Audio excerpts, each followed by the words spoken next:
What's up, everybody? This is Tinashe from Kuma Fitness, and welcome to the first episode in our boxing series. I'm really excited for this series because boxing is a passion of mine. It's something that I really enjoy, and hope you guys will get to enjoy it as well after watching some of these tutorials. So I'm just getting warmed up here, just make sure the body is loose, and just getting ready for the workout. So boxing is a lot like chess. It's a mental game. As much as you want to be physically fit, you also have to be mentally strong as well. So as we go through it and we go through the different episodes, we'll also talk about the mental side of boxing and how important it is to make sure that you take care of that side of the coin as well. So we'll get right into it. We'll start with a few exercises. One of the most favorite things that I like to do is the squat variation. The squat variation where I squat and I punch, squat and I punch. We'll be doing a couple variations of this as well. Now this is really important because it works out your entire body. We're making sure that our legs are nice and strong, but also we're practicing proper punching technique as well. So we'll do a couple of versions of this. From the squat, we can also punch up. As if we're coming out of the squat, we'll also teach you how to squat and come out of the punch, evading a punch, and then coming into an uppercut as well, which we'll see in the next variation of this. It's actually a movement you can actually do in an actual boxing fight as well. So we'll be learning about this one as well, both as an exercise and as a punching technique. Do a couple more. And then from here, we'll do a squat into an uppercut. Now an uppercut, your palms are facing towards you, towards your face, and you want to punch up, as if you're punching into someone's face. This is one of the more popular punches that you'll see in a boxing match. It's very common. Here we're just using it as an exercise, practicing proper technique, but also working out, doing the squat as well. So we want to do maybe about 3 sets of 10 with these exercises so that you make sure that you get a nice workout in and you're nice and loose. In this version, we're just doing a forward punching motion from the squat. You see my hips are rotating a little bit as I punch, a bit of rotation in my hips because that's normal. You don't want to be too rigid. You have to be loose and free as you box. With a little more pace, as you can see there. I'll show you from the side as well as I punch the punching bag. Notice the hips, notice the movement in the hips. Bam, bam, bam, bam, as I move the hips as well. You want to be free, you want to be loose, you don't want to be too stiff in the ring, okay? From there, we'll move on to footwork, which is the most important part of boxing in my opinion, because if you don't have a proper balance, a proper base, just like a house, you'll crumble, yeah? So you want to make sure you have a proper base, yeah? 1 foot back, 1 foot forward, depending on if you're lefty or righty. I am a righty, so my right foot is back and my left foot is forward.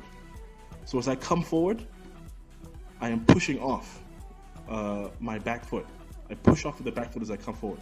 As I'm going backwards, my front foot is pushing off so that I move forward quickly. I'm not just hopping. Now if we switch sides, and let's say we're left-handed, we have to switch sides, that means our left foot is back and our front foot is the right foot. That means we push off with the left if we're going forward, and we push off with the front foot, the right foot, if we're going backwards. How about actual punching technique now? Okay? From the punching position, we're going to start with the jab. The jab is really important because that's how you measure the distance between you and your opponent. You want to see how far away you are from the opponent.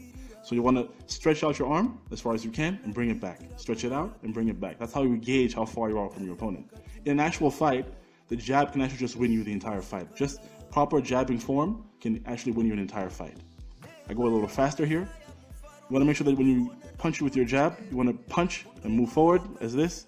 You want to bring it back right away. Snap it back. Don't keep it out there, otherwise you'll be in danger of getting hit. You want to defend yourself at all times. So when you throw your jab, bring it back right away. Here I am moving forward with the jab, combining our footwork with the jab that I just showed.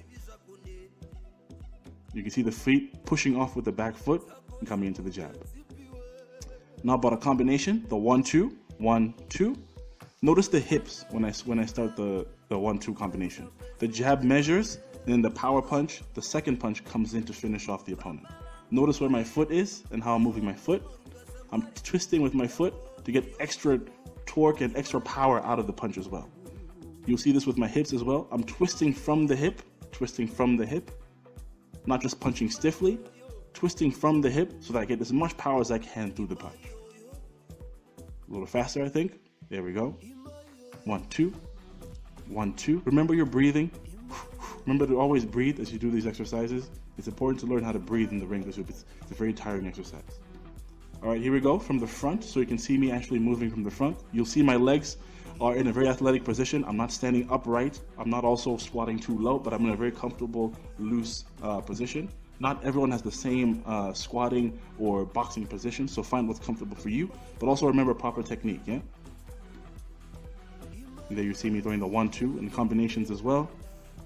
You see that my hips and my legs are very much involved. It's not just a question of throwing your arms, it's also about the hips and the legs as well. We're going to finish off with a couple more exercises because it's a full body workout and boxing requires a strong body, yeah? You can't just work on your legs and your arms, you have to work on your core especially. A strong core means that you can throw a more powerful punch when you twist, when you turn, when you move in the ring. You have more cardiovascular energy as well, so you want to work on your core. This is one of my favorite exercises here.